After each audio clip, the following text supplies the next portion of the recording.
My phone. Like, it's like delayed. Really?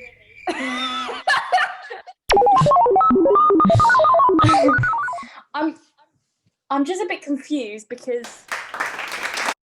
Hello everybody, my name is Scarlett. Hello? Hello everybody, my name is Scarlett. My name is Lydia. I'm going to be doing a video on how to get grade 9 in GCSE maths. Oh, no, wait. So make sure to like, comment, subscribe. Our last video as well, because we did how to get all 8s and 9s at GCSE, and this one is more specific to maths. So we're currently studying maths A level, and so we didn't actually sit the GCSE maths, but we did all the revision for it, and we did our mocks and stuff. You know, your grade 9 equivalent maybe like a pass, so this is just top tips to get your top grade. Okay, so this is probably the most important tip of all of them. Would you agree, Scarlett? Sorry, what's the tip? Exam questions. Yes, it's very important. So important, because this is, I think we said this in our last video, but this is how you're going to get tested in the real thing. I can't stress it enough. Like, it's really, really, really important to do exam questions. Getting comfortable with them now, understanding kind of the process behind them is so important. We're going to give you some websites that provide you with exam questions, like in a bit later in the video. There's a lot of irrelevant information. Would you agree, Scarlett? Like, they try to not trick you. Well, yeah, basically to try to single out the people who will understand it and the people who won't. So if you just get used to the way they ask the questions, like specifically with your exam board. For example, I know AQA, that is quite a wordy exam board. So really recommend doing this, because you get to know all sorts of types of questions that they ask you, and it's very much, you've got to pick out which words are actually useful in working out how to get the answer. Underline the important parts, because this helps you realize what's not important. Exam questions lead on to the next part, which is past papers, and it's important to do these past papers in timed conditions when you can. That's what you're going to be testing on the exam. Get to know the spectrum of the questions. At the beginning, the questions are relatively easy. You go to the back and you realize, oh gosh, these are your kind of grade 8, 9 topics.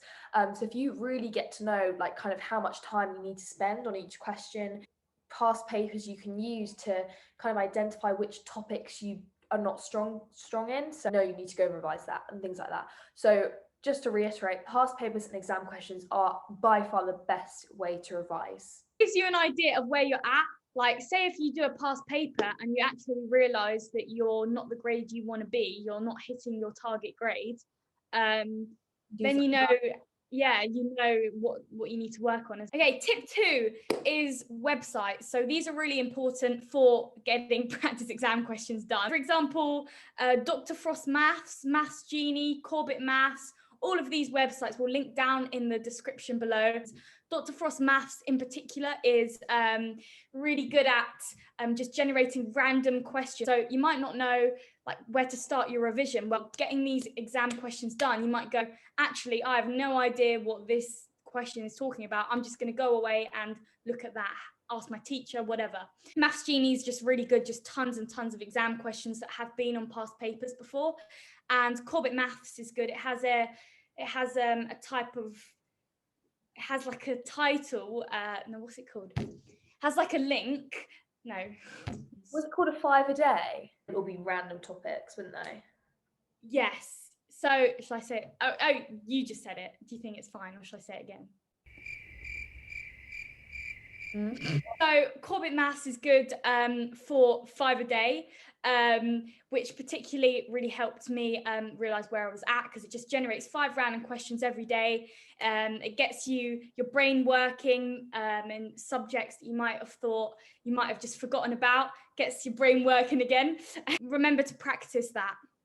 I found that videos was such a good way of like consolidating your knowledge, and just like gave you, I keep saying like, just gave you things that you didn't even realize, and your teacher may not explain things in the way that's best for you, and often videos like different, stop saying like, We actually are planning to upload specific topics. So if you guys would like to see that, and if you've got a specific topic that you're struggling in, please do comment it down below and we will do a video on it. That's really, really important.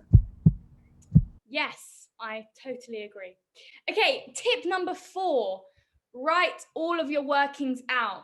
Now, this is important because you don't just get marked on if you get the correct answer, you also get marked how you get to that answer, especially if your answer is actually wrong in the end. It's just important to get your process written down so the examiner can go, she actually does know what she's doing.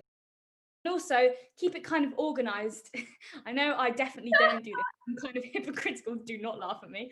Make it clear to the examiner what you're actually doing in every step so that they can mark you accordingly. Sometimes you can get a mark for just writing out the equation. Like there's numerous times where I've literally just written out the equation, I've got a mark. Oh, there was something that I wanted to say.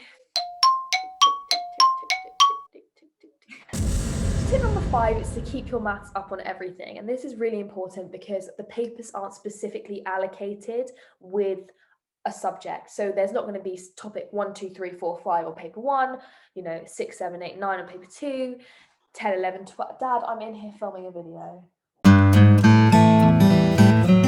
There can be anything in any paper, and that means that there can be overlaps. I was going to say that is a really good point, because especially the last couple of questions on the higher maths paper, they're the ones that you really want to be trying to get done, because they really make you think, and they usually include multiple different topics, and you have to use different math skills, put them together, and then you can get the question right. If you go onto Maths Genie and there is a list of every single topic that you need to know, and you print off that list, or any other website where you can find all the topics, the specification, and make sure you know everything on there. Go through what you don't know, highlight what you don't know. You can even color code it. Red is, I don't know what this is at all. Amber is, okay, I'm a bit iffy, and green is, I know. And then you can kind of prioritize your revision. Okay, so for our final tip, everyone, it's actually understanding the process in maths. So what I mean by this is, I know that I just learnt how to do the methods. So the teacher would teach me and I'd go, okay, I'm just going to learn that method and then put it into whatever question comes up. But that's not the best way to do it. You have to actually understand why that is happening. And that's because that will help you with the applied questions at the end of the paper, like I was talking about earlier in the video. And that's what made my grades go from a grade 6 at like the start of year 11 to a grade 9 at the end. Your mocks might be bad, and that's okay. You've got time to make an improvement. You've got a whole 10, 11, 9, however many subjects you have to give time to all of them. You also have to give time to yourself to keep yourself okay in the season of exams. Okay, so thank you very much everyone for watching, and yes, subscribe, put on those notifications, comment down below if you want to see any other types of videos, and we might do one of these for English or science or whatever, so just comment down below what you want to see. Any specific maths videos that you want to see, comment down below as well. Yeah, and we hope you had a lovely Christmas. If you're watching Christmas. So thank you guys. Thanks so much for watching, and we will see you in our next video, which will be coming out very, very soon.